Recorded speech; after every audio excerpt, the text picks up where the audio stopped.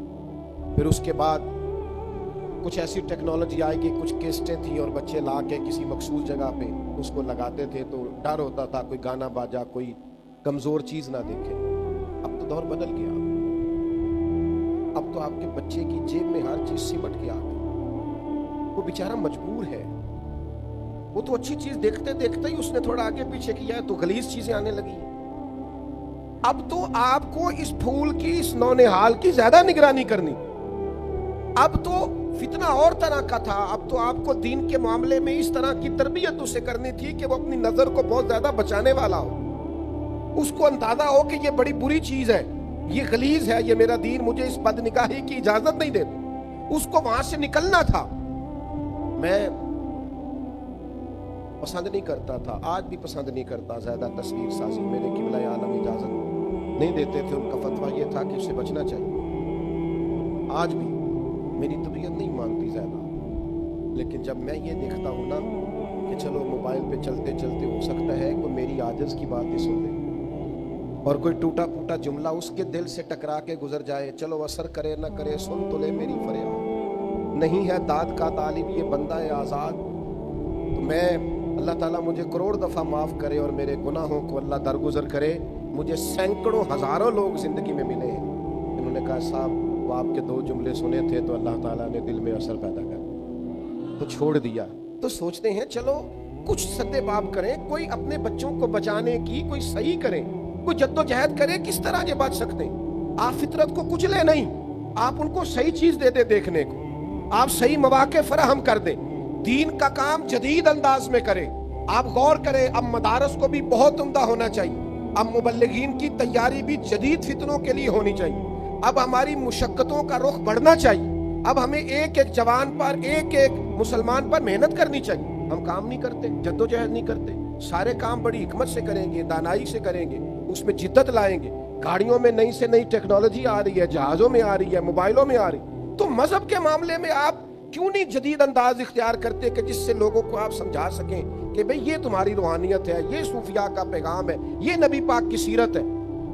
آپ کیوں اس طرح کتاب و سنت کا عنوان بیان کرتے ہیں کہ لوگوں کو لگے یہ بڑا مشکل کام ہے، میں نہیں کر سکتا۔ آپ انہیں بتائیں کہ رسول پاک کا سارا اسوہ نور عمل کرنے کے لیے امام حسین کی زندگی، میں آپ کو آج اس ہزاروں کے مجمع میں، اس نورانی محفل میں جس میں ایک ایک فرد کا چہرہ حضور کی اولاد کی محبت سے چمک رہا ہے، بہت کم لوگوں کو آسانی حاصل ہے، آپ تشریف لائیں اور اس محبت سے اتنی بڑی تعداد میں آئیں۔ میں آپ کو ذمہ داری سے بتانا چاہتا ہوں کہ جو لوگ سر اٹھا کے جینا چاہتے ہیں اور جو لوگ اپنی عزت اور وقار کے ساتھ زندگی گزارنا چاہتے ہیں اور جو کسی جگہ جھکنا نہیں چاہتے اور جو کبھی کمزور نہیں پڑنا چاہتے اور جو ٹینشن سے، ڈپریشن سے، انزائٹی سے، سٹریس سے باہر رہنا چاہتے ہیں، ان کا ایک ہی علاج ہے کہ وہ امام حسین کی زندگی کو پڑھا کریں، وہ حسین ابن علی سے فیضان حاصل کریں، ان کو سمجھ آئے گی کہ جینا کس کو کہتے ہیں، کھڑا ہونا کس کو کہتے ہیں، حوصلہ کس کو کہتے ہیں، صبر کس کو کہتے ہیں، فکری تازگی کیا ہوتی ہے، توانائی کیا ہوتی ہے۔ اور مجھے کہہ لینے دو، ان کو پتہ چلے گا، سیدہ کا لال بتائے گا کہ اطمینان کس کو کہتے ہیں، سکون کس کو کہتے ہیں، طبیعت کا ٹھہراؤ کیا ہوتا ہے۔ یعنی امام حسین کی مسکراہٹ، ان کا اطمینان، ان کا کربلا کے میدان میں سارے زخم کھا کے مسکرانا، یہ مار گیا تھا یزیدیوں کو، یہ تباہ کر گیا تھا یزیدیوں کو، کیونکہ وہ سچے تھے، انہیں سامنے جنت نظر آ رہی تھی، نانا مصطفیٰ کریم علیہ السلام کا استقبال کرنا دکھائی دے رہا تھا، انہیں نظر آ رہا تھا مولا علی مجھے سینے سے لگائیں گے، میری ماں سیدہ مجھے اپنی باہوں میں لیں گی، نظر آ رہا تھا، کیونکہ سچے تھے، حق پہ تھے، لہذا جان بھی دی تو مسکرا مسکرا کے دی۔ ہم تو دشمن کو بھی پاکیزہ سزا دیتے ہیں، ہاتھ اٹھاتے نہیں، اسے اس کی نظروں سے گرا دیتے ہیں۔ ہے تھوڑا مشکل، مشقت والا، یہ جو شمر تھا نا پانی بند کرنے والا اور حضور کی اولاد پاک کو قتل کرنے والا، جب مختار سقفی کی فوجیں اس کے پیچھے لگی نا تو یہ دوڑا مدینے کی طرف، مضافات مدینہ میں دوڑتا دوڑتا دوڑتا دوڑتا ایک ایسے خیمے میں داخل ہوا جس خیمے کے اندر مصلی پہ امام زین العابدین تشریف فرما رضی اللہ۔